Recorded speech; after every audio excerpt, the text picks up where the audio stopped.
अडानी जी के समधी हैं, उनका नाम है जतिन मेहता। वो भी एक भगोड़े हैं। वो भी देश पर करोड़ों रुपए की चपत लगाकर मेहुल भाई और नीरव भाई की तरह भाग चुके हैं। $1 बिलियन की चोरी कर ये आदमी हिंदुस्तान से भाग गया। आज मैं इस मंच से आपको अडानी जी के समधी की कहानी सुनाती हूं, और वो कहानी सुनानी जरूरी है क्योंकि वो भी एक भगोड़े हैं। वो भी देश पर करोड़ों रुपए की चपत लगाकर मेहुल भाई और नीरव भाई की तरह भाग चुके हैं। अडानी जी के समधी हैं, उनका नाम है जतिन मेहता। नाम तो आपने सुना ही होगा। Vinson diamonds, forever, precious jewellery, Suraj diamonds, इन सब के मालिक हैं। याद आना चाहिए आपको, ये वही कंपनियां हैं जिन्होंने पंजाब नेशनल बैंक और तमाम अन्य भारतीय सरकारी बैंकों पर चपत लगाई 7,000 करोड़ रुपए की। $1 बिलियन की चोरी कर ये आदमी हिंदुस्तान से भाग गया, दूसरी जगह का नागरिक बन गया, और सरकार ने आंखों पर पट्टी और मुंह में दही जमाकर कुछ भी नहीं किया इसके खिलाफ। ये जतिन मेहता अडानी जी के समधी की कहानी है, लेकिन हम ये कहानी इसलिए सुना रहे हैं क्योंकि जतिन मेहता के भागने में, उनके पैसे के गबन में, उनकी काली करतूतें पूरी तरह से अडानी स्कैम से जुड़ी हुई हैं। मैं बहुत कुछ पहनने से पहले थोड़ा सा जतिन मेहता और उनकी पत्नी जी के बारे में आपको और बता देना चाहती हूं। जतिन मेहता जी की लड़की की शादी गौतम अडानी के बड़े भाई विनोद अडानी की लड़के से हुई है, इसलिए वो परिवार के समधी हैं। अब इससे ज्यादा घनिष्ठ संबंध दूसरा शायद ही कोई होता होगा। जतिन मेहता और उनकी पत्नी ने 2 जून 2016 को भारत की नागरिकता छोड़कर कैरिबियन में, जो अंतरराष्ट्रीय टैक्स हेवन है, सेंट किट्स में, वहां की नागरिकता ले ली। वहां से एक्स्ट्राडिशन की हमारे पास कोई ट्रीटी नहीं है। सरकार फिलहाल हाथ ही मल रही है। अगर आप सरकार के सर्वोच्च व्यक्ति से पूछ लीजिएगा कि क्या कार्रवाई हो रही है, तो नील बटा सन्नाटा। हमारी तरफ कहा जाता है नील बटा सन्नाटा, जीरो, शून्य कार्रवाई हो रही है जतिन मेहता के खिलाफ। असल में यूके के अंतरराष्ट्रीय बैंकों द्वारा जतिन मेहता पर केस चलाया जा रहा है, लेकिन उससे भारत में जो उन्होंने फ्रॉड किया है, जो $1 बिलियन करीब 7,000 करोड़ रुपए की चपत लगाकर जो वो भग गए, उससे भारत की कार्रवाई और भारत के किसी बैंक का कोई लेना देना नहीं है। तो नील बटा सन्नाटा कार्रवाई मोदी जी जतिन मेहता के खिलाफ कर रहे हैं। अब आपको समझाते हैं कि वो ऐसा क्यों कर रहे हैं। वो ऐसा इसलिए कर रहे हैं क्योंकि मेहुल भाई हो गए या नीरव मोदी हो गए या जतिन मेहता जैसे चोर और भगोड़ों के तार अडानी के काले कारनामे, अडानी की काली करतूतों से जुड़े हुए हैं। जतिन मेहता ने मेहुल भाई और नीरव मोदी की तरह वही स्वांग रचा, लेटर ऑफ क्रेडिट लिया बैंकों से, सोना इंपोर्ट किया और उसके बाद जेवर बनाकर एक्सपोर्ट किए। मजे की बात यह है कि जिन 13 कंपनियों को जतिन भाई ने दुबई में ये एक्सपोर्ट किया, वो जांच के बाद पता चल रहा है वो 13 कंपनियों का मालिकाना हक उन्हीं का था। वो एक्चुअल उन्हीं की कंपनियां थी, उनको उन्होंने एक्सपोर्ट किया और उसके बाद वो पैसा डुबा दिया गया। कह दिया गया पेमेंट नहीं हुआ, पैसा डूब गया। पैसा डूबा नहीं गया, पैसा डकार लिया गया। $1 बिलियन भारतीय बैंकों के, भारतीय करदाताओं के, भारत की सरजमी के $1 बिलियन, 7,000 करोड़ रुपए पूरी तरह से डकार लिए गए, ये स्वांग रच के कि हम एक्सपोर्ट कर रहे हैं। 13 कंपनियां उन्हीं की थी, उनको एक्सपोर्ट कर रहे थे। तो सबसे बड़ा मामला ये मनी स्विंडलिंग का बनता है, लेकिन ईडी भगवान जाने कहां है, समझ ही में नहीं आता किसकी तफ्तीश कर रही है, पता नहीं किस विपक्ष के पीछे पड़ी हुई है। अब आपको लेकिन सीधा तार और सीधी स्टोरी जो जतिन मेहता की अडानी के स्कैम से जुड़ी हुई है, बेनामी संपत्ति से जुड़ी हुई है, बेनामी पैसे से जुड़ी हुई है, जिस पर हम सवाल उठा रहे हैं, वो समझा देते हैं आपको। अभी मैंने 13 कंपनियों का जिक्र इसलिए किया क्योंकि जिससे पता चले कि उनके ऊपर किस किस तरह के मामले चल सकते हैं भारतीय सरकार के, वो कैसे चूना लगाकर भाग गए, ये समझाना जरूरी था। इसलिए मैंने अभी आपको पहले उनके काले कारनामों के बारे में बताया। मोंटेरोसा नाम का एक कंपनियों का समूह है। ये शेल ग्रुप्स की मालिक है, मॉरिशस स्थित है मोंटेरोसा। इसका जिक्र तमाम रिपोर्ट्स में भी हुआ है। इसकी बखिया भी काफी अब खुल रही है, कलई खुलती जा रही है। मोंटेरोसा समूह की जो कंपनियां हैं, ये तथाकथित तौर से उन शेल कंपनियों में पैसा डाल रही हैं जिनके थ्रू अडानी के पास पैसा आ रहा है। जो सवाल हम पूछ रहे हैं और जो सवाल देश पूछ रहा है, 20,000 करोड़ किसके हैं? यह 20,000 करोड़ बेनामी पैसा है जो शेल कंपनीज के माध्यम से अडानी समूह में आया है, और इन शेल कंपनीज का मालिकाना हक मोंटेरोसा समूह के पास है। जतिन मेहता और मोंटेरोसा के लिंक है आपस में, समधी साहब के और शेल कंपनीज के जो हेड है उनके आपस में लिंक्स हैं। मोंटेरोसा के सीईओ और चेयरमैन के साथ जतिन मेहता कई कंपनीज में डायरेक्टर रहे हैं। मोंटेरोसा के साथ चैंग ल्यूंगलिंग, जिनका हमने वो जो चीनी व्यक्ति था चैंग चुंगलिंग, जो चीनी कनेक्शन एक मोदी अडानी के साथ है, उस पर हमने जो बोला है उनके साथ लिंक है। मोंटेरोसा और जतिन मेहता का सीधे सीधे संबंध है, और इस संबंध के चलते, क्योंकि हम सवाल बार बार उठा रहे हैं कि 20,000 करोड़ किसके हैं, ये जो पैसा चोरी किया गया हिंदुस्तान से, जो गबन कर लिया गया, जो डकार लिया गया, ये किसका पैसा है? ये लेकर भाग गए, इनको वापस क्यों नहीं लाया जा रहा है? इनके खिलाफ क्या कार्रवाई हो रही है? भारत के बैंकों का $1 बिलियन, उस टाइम के हिसाब से $1 बिलियन, अभी और ज्यादा 7,000 करोड़ रुपए लेकर जतिन मेहता भाग जाता है, समधी साहब भाग जाते हैं, और मोदी जी कुछ करते नहीं है। और अब पता चलता है कि जो शेल कंपनियां लगातार अडानी में पैसा डाल रही हैं, उनसे उनके संबंध हैं। तो भैया सवाल तो बनेगा ही कि 20,000 करोड़ किसके हैं? ये बहुत बड़ी गुत्थी है, ये जलेबी है, और उस जलेबी को बना कौन रहा है? अडानी और मोदी जी मिलकर। और मैं इसलिए कह रही हूं मिलकर ये जलेबी बनाई और पकाई जा रही है, क्योंकि अगर जलेबी नहीं है तो ये और क्या है? हम बड़ा आरोप लगा रहे हैं और हर बार सवाल का जवाब नहीं आता। मैं अपनी बात को कंक्लूड करूंगी कुछ ज्वलंत सवाल पूछकर। जतिन मेहता को कौन बचा रहा है?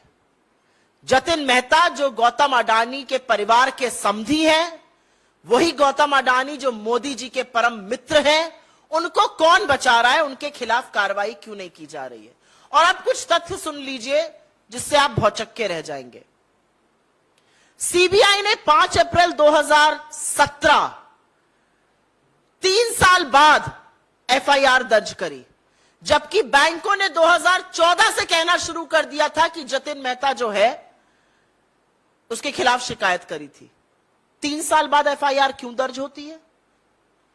कौन बचा रहा है? एफआईआर में देरी क्यों हुई?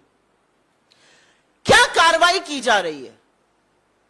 जतिन मेहता ने यहां से नागरिकता छोड़ी, वो सेंट किट्स में बस गए, उनके खिलाफ क्या कार्रवाई की जा रही है? ये तीसरा सवाल है, और ये तीसरा अहम सवाल है, कहां है सीबीआई की कार्रवाई, कहां है ईडी की कार्रवाई?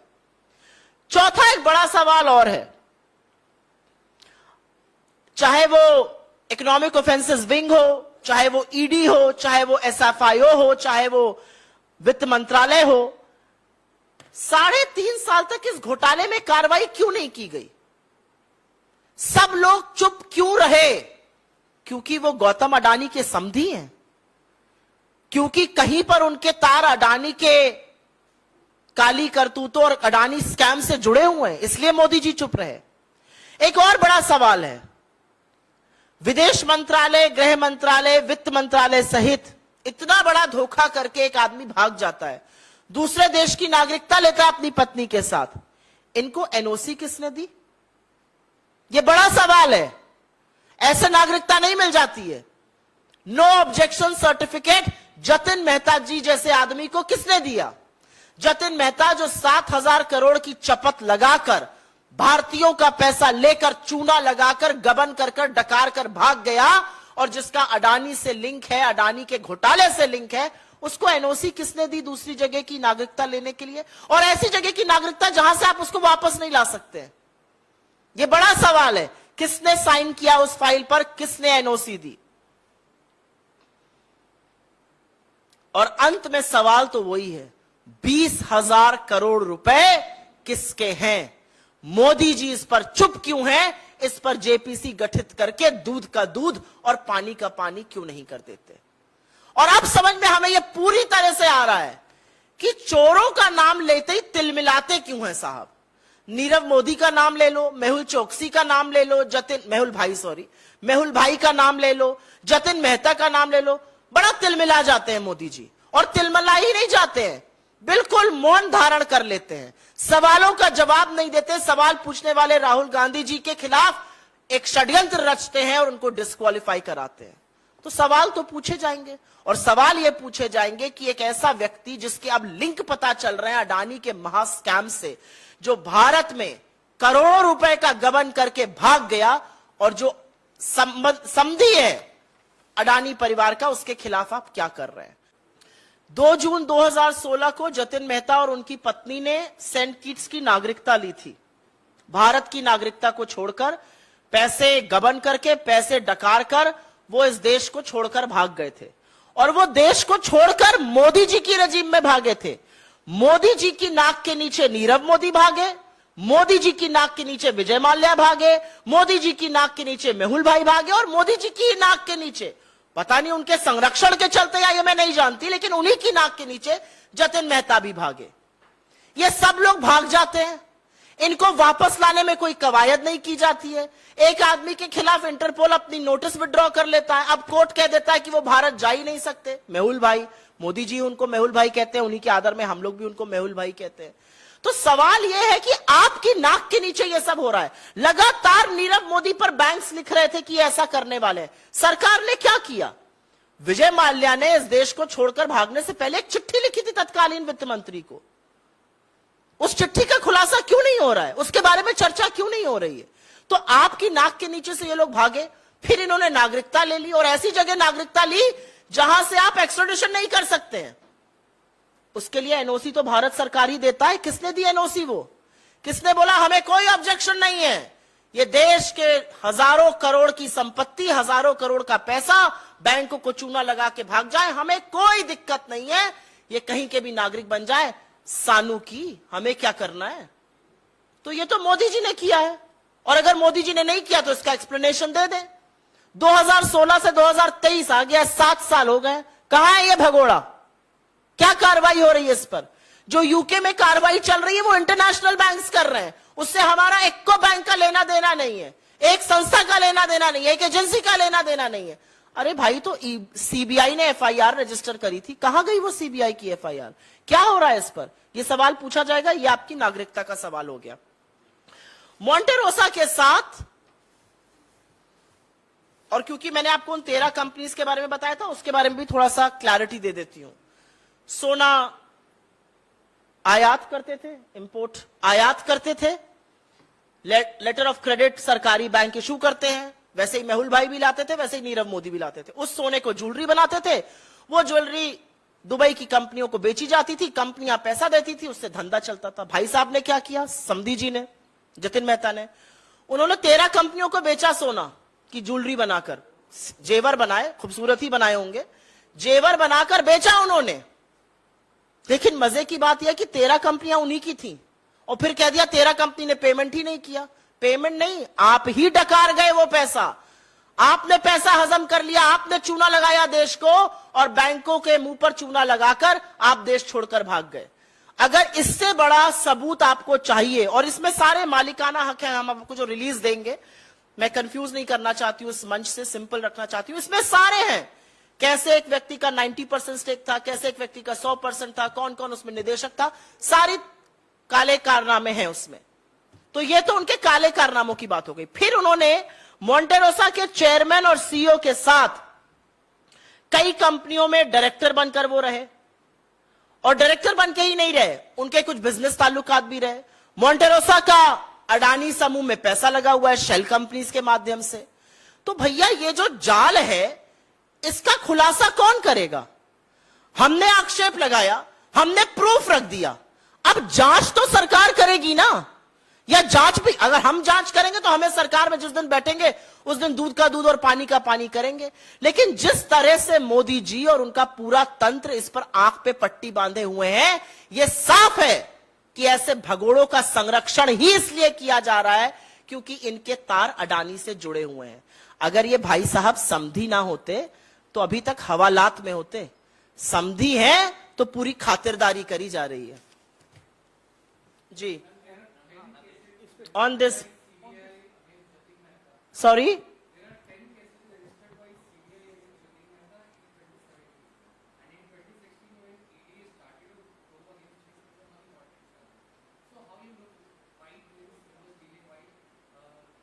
that's precisely the question that we are raising, that why a delay of 3.5 years after the banks first started complaining that he has swindled money?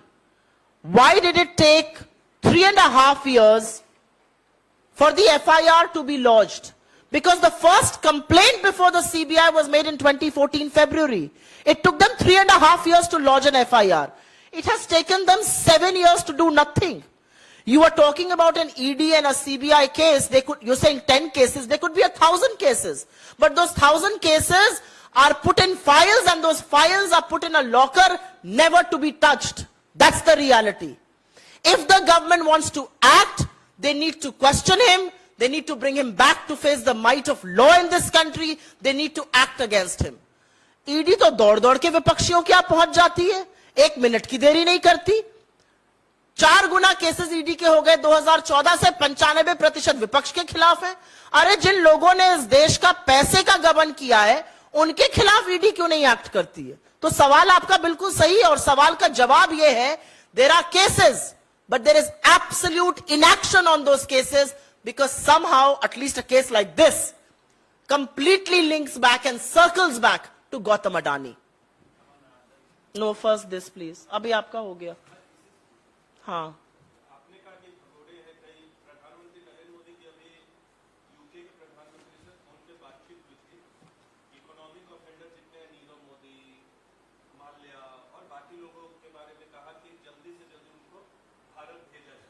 कैसे देखते प्रधानमंत्री? ये माना जा रहा है कि भ्रष्टाचार के खिलाफ वो लगातार अपनी बात रख रहे, और आने वाले दिनों में चुनाव में भी भ्रष्टाचार को मुद्दा बनाएगी। तो कांग्रेस भी भ्रष्टाचार को मुद्दा बना रही है, मोदी जी भ्रष्टाचार को मुद्दा कैसे बनाते हैं? कहते हैं सब भ्रष्टाचारी एक मंच पर। कौन कौन उस मंच पे खड़ा है? नरेंद्र मोदी के साथ उस मंच पर सबसे पहले गौतम अडानी खड़े हैं। उनके बाएं पर शुभेंदु अधिकारी हैं, और थोड़ी दूर पर हेमंत बिस्व शर्मा है। उसी मंच पर नारायण राणे हैं। उसी मंच पर 40% सीएम बोम्मई है। उसी मंच पर येदियुरप्पा है। ये वो मंच है। पहले उस मंच से एक एक करके लोगों को जेल भेजना शुरू करें, उसके बाद बात करेंगे भ्रष्टाचार की। 40% आपकी जो कर्नाटक में सरकार है, जहां से आपका जल्दी फेयरवेल होने वाला है, जल्दी रुखसती होगी, वहां पर आपका डूबता जहाज जो है वो सबको दिख रहा है। 40% दुनिया की सबसे भ्रष्ट सरकार आप चला रहे हैं, और आप भ्रष्टाचार के बारे में बोलिएगा। और भाई साहब, ये थोड़ी पुरानी स्क्रिप्ट हो गई। मोदी जी ने फलां से फोन पर बात करी, मोदी जी ने फलां से मुलाकात करी। आप मुलाकातें करिए, आप जबरदस्ती गले पड़िए, आप गलबहियां करिए, आप वो सब करते रहिए। वो सब कैमरे के लिए आप करते हैं, वो सारा देश जानता है। कैमरा आपको अच्छा लगता है। अरे प्रभु, 9 साल से सत्ता में है। अब ये सब छोड़ दीजिए कि फोन पर बात कर ली, फलाने से मुलाकात कर ली, आंख दिखाएंगे, सीना चौड़ा कर। अब 9 साल हो गए, अब कार्रवाई करिए। अब रुखसती का वक्त आ गया है, दिल्ली से जल्दी विदा होने वाली है। अब 9 साल हो गए, अब ये फोन पर बात कर ली, फलाना कर लिया, नहीं चलेगा। अब परिणाम दिखाने का वक्त है। रिपोर्ट कार्ड दिखाइए, करप्शन पर आपने क्या किया। उस पर आपका रिकॉर्ड नील बटा सन्नाटा है। इसी पर है जी।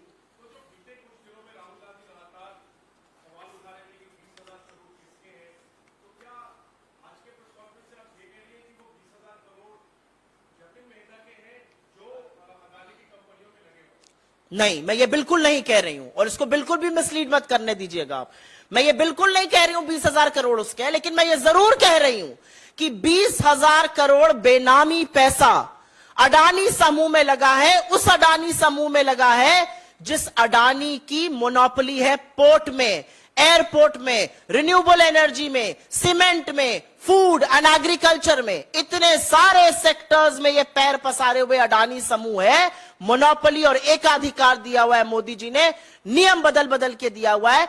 ऐसे ग्रुप में 20,000 करोड़ बेनामी किसी के लगे हैं। वो पैसा किसका है, ये हम लगातार सवाल उठा रहे हैं। हम ये सवाल उठा रहे हैं कि समधी साहब 7,000 करोड़ की चपत लगाकर भाग गए। समधी साहब के भी उस शेल कंपनी के मालिकाना जिसका हक है उससे संबंध है। तो सवाल यह है कि ये पैसा किसका है। इस जाल का चक्रव्यूह जो ये जलेबी है, इसको सिंपल तरीके से जांच कब होगी। जेपीसी बिठाइए, दूध का दूध और पानी का पानी कीजिए। जी, any other questions on this? हाँ बताइए।